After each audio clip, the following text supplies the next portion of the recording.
Pesugihan adalah salah satu cara untuk memperoleh kekayaan secara instan, tanpa harus bekerja keras layaknya orang bekerja pada umumnya.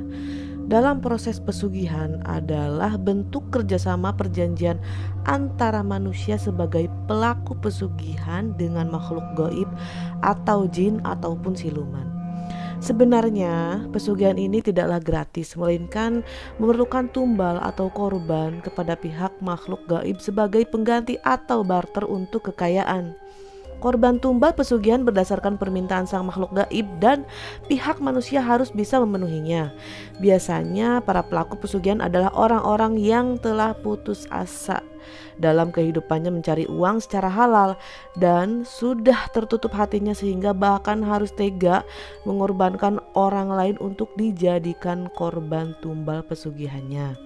Pada dasarnya, dalam pesugihan, pihak manusialah yang akan selalu dirugikan, apalagi kekayaan yang didapatkannya tidak akan berlangsung lama. Jika tidak bisa memenuhi tumbal korban setiap tahunnya, pada dasarnya dalam pesugihan, pihak manusialah yang akan selalu dirugikan, apalagi kekayaan yang didapatkannya tidak akan berlangsung lama jika tidak bisa memenuhi tumbal korban setiap tahunnya. Apabila sang pelaku pesugihan telah meninggal dunia, hasil kekayaan dari hasil pesugihan juga akan lenyap jika tidak ada yang meneruskan atau mewarisi pesugihan tersebut. Yang pertama, babi ngepet. Babi ngepet adalah siluman babi untuk pesugihan dalam legenda masyarakat Indonesia. Nah, penjelasannya, Guru Besar Pendidikan Bahasa Jawa pada Fakultas Bahasa dan Sastra FBS Universitas Negeri Yogyakarta UNY, Profesor Suwardi Endraswara, dalam bukunya Dunia Hantu, orang Jawa memaparkan mitos tempat ini sebagai penjelmaan dari seorang yang menggunakan ilmu hitam pesugihan dengan cara mengubah dirinya untuk sementara menjadi babi siluman, sehingga dapat dengan mudah untuk melakukan pencurian.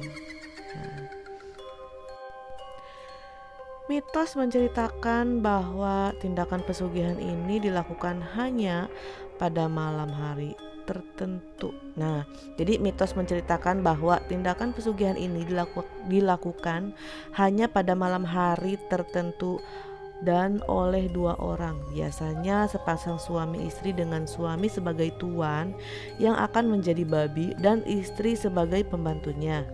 Tindakan ini didahului dengan puasa beberapa hari sebelumnya. Tindakan ini juga disertai sesaji yang terdiri atas kembang setaman, minyak wangi, kopi pahit, jajan pasar, kemenyan atau setanggi, dan darah ayam cemani, serta dilengkapi dengan baskom berisi air yang di tengahnya ditaruh sebagai lilin atau lampu minyak kecil atau sentir. Tindakan dimulai dengan si tuan akan membungkus dirinya dengan kain hitam sehingga secara gaib berubah bentuk menjadi seekor babi. Si babi ngepet ini kemudian akan keliling kampung dengan hati-hati agar tidak terlihat oleh orang untuk mencuri. Hanya dengan menggesekkan tubuhnya ke dinding rumah, maka uang dan perhiasan pemilik rumah secara gaib akan terambil. Sebelum fajar datang, si babi ngepet akan pulang ke rumah dan berubah bentuk kembali menjadi manusia. Dengan kain hitamnya terisi uang dan perhiasan yang dicuri. Sementara si pembantu bertugas untuk tetap tinggal di rumah, menjaga api lilin atau lampu harus tetap menyala selama si tuan bertindak. Jika nyala lilin atau lampu bergoyang atau meredup, itu menandakan bahwa si tuan dalam bahaya, misalnya terpergok dan dikejar orang. Dalam kondisi ini, si pembantu harus mematikan lilin atau lampu tersebut agar si tuan dapat segera berubah bentuk kembali menjadi manusia dan menghilang kembali ke rumah dengan selamat. Apabila si pembantu lalai, maka si tuan mungkin tertangkap atau bahkan terbunuh dan lilin atau lampu akan padam dengan sendirinya. Nah, begitu teman-teman penjelasan dari babi ngepet, pesugihan babi ngepet. Ya, ini juga buat teman-teman, janganlah kita malas-malasan untuk berpikir untuk ke pesugihan. Nah, kita harus bekerja keras untuk menghidupi kebutuhan kita dan keluarga itu, karena karena pesugihan ini sangatlah berdosa banget nih guys. Thanks for watching, terima kasih.